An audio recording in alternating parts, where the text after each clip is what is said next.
ٹھیک جی ہے. لیکن یہ 4 شیڈول کا جو ڈیسیجن ہوتا ہے وہ ڈی سی لیول پہ ہوتا ہے. اچھا ٹھیک. اس میں ایک کمیٹی ہوتی ہے جس سے جی ڈسٹرکٹ انٹیلیجنس کمیٹی بیٹھتی ہے. اس میں تمام خفیہ ایجنسیوں کے لوگ بیٹھتے ہیں اور وہ اس کو پرکھنے کے بعد فیصلہ کرتے ہیں کیا یہ 4 شیڈول میں فال کر سکتا ہے یا نہیں. مطلب وہ اسٹرکٹ پالیسی ہے ان کی نا. اور وہ کامیاب جا رہی ہے, وہ ٹرانسپیرنٹ بھی ہے. ٹرانسپیرنٹ کافی حد تک 99% کہہ سکتے ہیں. یہ بھی بڑی بات ہے. جی کہیں 99% ٹرانسپیرنسی. جی بالکل خود ایک اچیومنٹ ہے. جی بالکل ایسی ہے. پھر ان کے فون کال ریکارڈز ہوتے ہیں, ان کے سوشل میڈیا مانیٹرنگ ہوتی ہے, ایون کہ ان کے بینک اکاؤنٹس بند ہو جاتے ہیں, شناختی کارڈ بند ہو جاتا ہے, پاسپورٹ بند ہو جاتا ہے, آپ ٹریول نہیں کر سکتے, ایک تھانے سے دوسرے تھانے کی حدود میں نہیں جا سکتے. میرا خیال ان کو پرمیشن سے لینی پڑتی ہے. لیکن ایک بندہ گیا. آپ نے تو بہت بڑی بریکنگ نیوز دی تھی. جی سپاہ صحابہ کے تھے معاویہ اعظم, جن کا نام 4 شیڈول میں رکھا گیا تھا, اور وہ 1 مہینے کے لیے چلے گئے تھے. حالانکہ وہ تو پاکستان چھوڑ اپنے علاقے سے باہر نہیں جا سکتے. جی غالباً آپ نے رپورٹ دی تھی پاکستان سے باہر چلے گئے تھے. جی یورپ چلے گئے تھے. پیرس میں نظر آئے مجھے بہت سی چیزوں پر. اس پہ پھر مجھے اچھے خاصے تھریٹس بھی آئے مجھے اور میری فیملی کو. میں ریلوکیٹ بھی ہوا. اب پھر ان کو فنڈنگ کہاں سے آتی ہے جب ان کے بند ہو جاتے ہیں ریسورسز, اکاؤنٹس بھی بند ہو گئے, شناختی کارڈ بھی بند ہو گئے.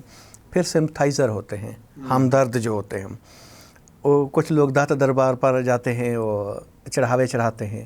ان کو کہا جاتا ہے کہ جناب ادھر دے دیں پیسہ.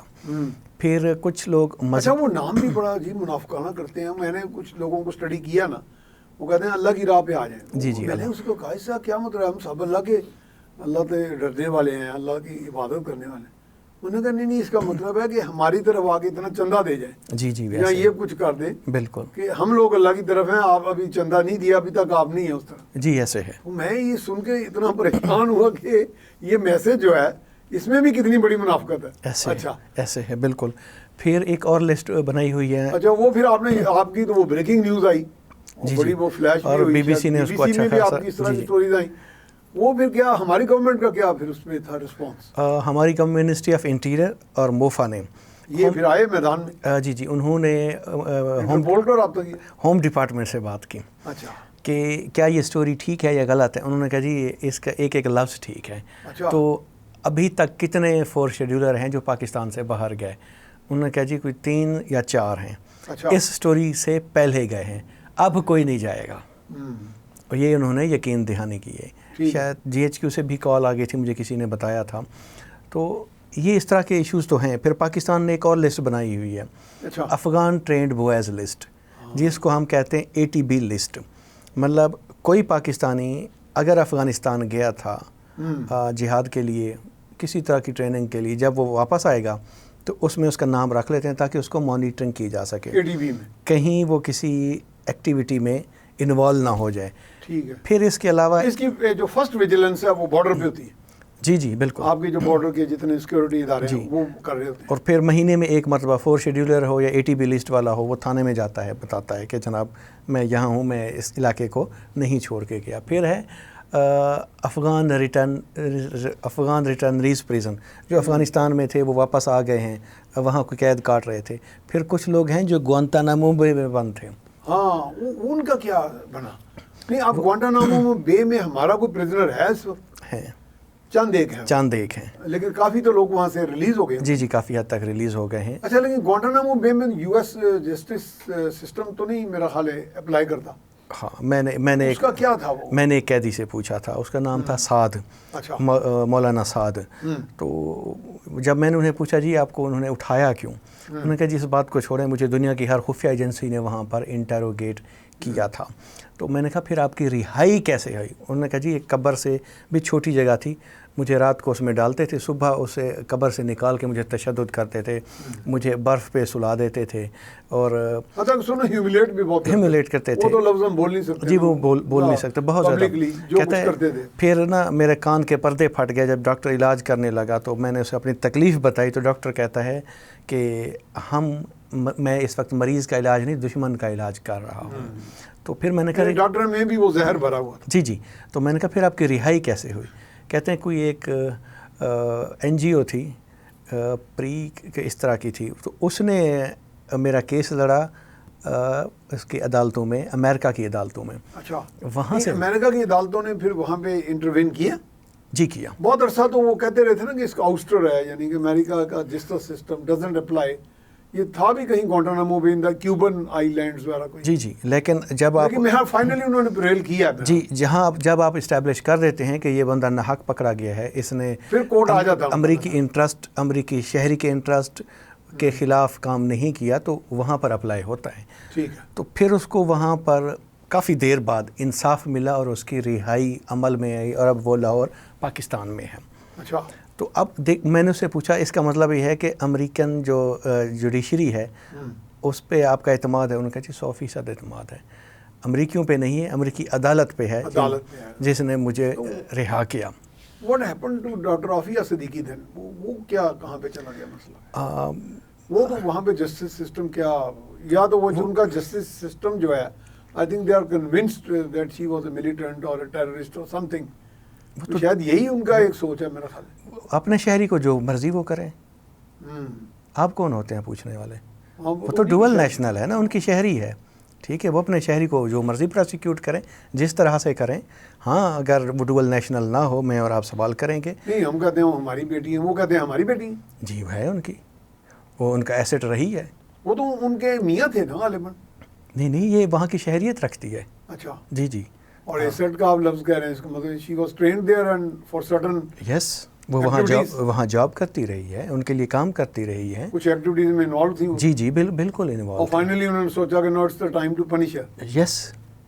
اب دیکھیں نا، جتنے بھی طالبان ہیں، جتنے اس وقت امریکہ کے لیے کام کرتے رہے ہیں اگینسٹ، میں نے تو سنا اب بھی ان میں بہت اگینسٹ رشیا.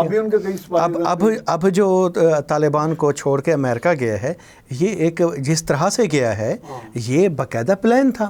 اور میرا تو خیال ہے یہ سارا ان کا پورا ابھی سسٹم اندر پورا موجود ہے، پینیٹریٹ کیا ہے. جی جب زلمے خلیل زاد ان سے بات چیت کرنے آیا طالبان سے، تو زلمے خلیل زاد نے کہا کہ ہم جب آپ کو چھوڑ جائیں گے، اس طرح کا تاثر نہیں جانے چاہیے کہ ہمیں شکست ہوئی ہے، کیونکہ آپ تو شادیانے بجائیں گے نا. تو انہوں نے کہا کہ جناب جب آپ چھوڑ کے جائیں گے، اس طرح کا تاثر جاننا چاہیے کہ آپ ہار کے گئے ہیں، آپ کو شکست ہوئی. نہیں تو پھر ہم القاعدہ سے کیسے نمٹیں گے، ہم داعش سے کیسے نمٹیں گے. اور الٹیمیٹلی ان کی بات پرویل کر گئی. اگر وہ یہ بات پرویل نہ کرتی تو وہاں کے جو لوگ جہادی تھے وہ تو القاعدہ یا داعش کے جھنڈے کے نیچے کھڑے ہوتے. اگر وہ طالبان کے ساتھ کھڑے ہیں صرف اس وجہ سے کہ ان کو یہ تاثر دیا گیا کہ ہم نے امریکہ کو شکست دی ہے، اور یہ سارا. اچھا، داعش اب ٹیم ہوگی؟ داعش ابھی تک ہے وہاں اور اچھی خاصی ہے. یہ نہیں ہے کہ جیسے خراسان ہے ان کا صوبہ، ان میں وہاں ہے، اور پاکستان میں بھی ان کی جو خراسانی گروپ بھی ہے نا TTP کا. جی وہ بڑا کہتے ہیں بڑا فروشیس ہے. جی بالکل. اور وہ جو داعش ہے پاکستان میں فرینچائز کے طور پر کام، پاکستان میں ان کو خاص نیٹ ورک تو ہے نہیں. فرینچائز مثلا جو سپلنٹر گروپ ہوتے ہیں، ان کو کوئی پیسے شیسے دے دیے تو وہ کام، کوئی اسائنمنٹ دے دی. لیکن خراسان میں ان کا اچھا خاصا سیٹ اپ ہے، ان کی کنسنٹریشن ہے. جی. اب امریکہ بھی چاہتا ہے کہ وہ اس کا خاتمہ ہو. لیکن ایک چونکہ ہم کنسپیریسی پہ بلیو کرنے والے لوگ ہیں، جب رشیا میں بم دھماکہ ہوا تو اس میں کافی ڈیتھ ہو گئی، 98 ڈیتھ ہوئی تھی، اور داعش نے کہا جی ہم نے کیا ہے. اب رشیا کے خلاف کیا داعش جا کے کر رہا ہے؟ تو اس کا مطلب یہ ہے کہ تانے تو پھر وہیں مل رہے ہیں نا. تو پھر وہی رشیا ان کو مارنے آیا. خیر یہ بہت زیادہ فلیکسیبل چیزوں کی طرف جانے کی وجہ. جناب یہ سٹوریز بڑی چلتی رہی ماشاءاللہ، آج بہت عمدہ گفتگو ہوئی، بڑی سیر حاصل اور ہر لحاظ سے نو ہولڈز بارڈ ڈسکشن ہوئی ہے ماشاءاللہ. And thank you very much for coming. تو جناب آپ نے یہ ساری بات چیت سنی، اس میں کوئی ایریا نہیں تھا important. Every pivotal area has been discussed. اس میں پالیٹکس، اس میں فورتھ شیڈولرز، اس میں سیکورٹی سچویشن، ایران کا پاکستان کی طرف اس وقت جو رجحان، اور پاکستان کی flexible diplomacy. I hope you enjoyed the talk. اس کے ساتھ ہی اپنے میزبان میاں سیف الرحمان کو اجازت دیجیے. اللہ نگہبان.